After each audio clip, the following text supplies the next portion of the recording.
उड़ू ऊंचा।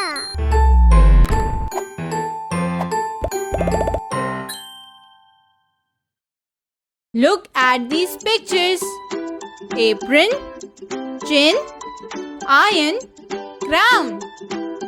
Do you hear the "n" sound at the end of these words? Let's listen to these words again. Apron, apron.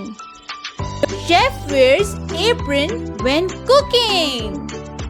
Painters also wear apron to keep their clothes safe from getting dirty. Chin, chin. Chin is right under our lips. Let's touch our chin.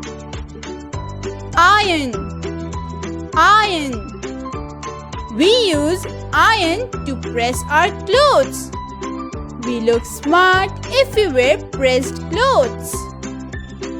Crown, crown. You must have seen pictures of kings and queens wearing a crown. Crowns are made with pretty stones. But you know what? We can also make a crown for ourselves. You will just need some paper and color pencils. Isn't it that a pretty crown? Apron, chin, iron, crown. Like, share and subscribe.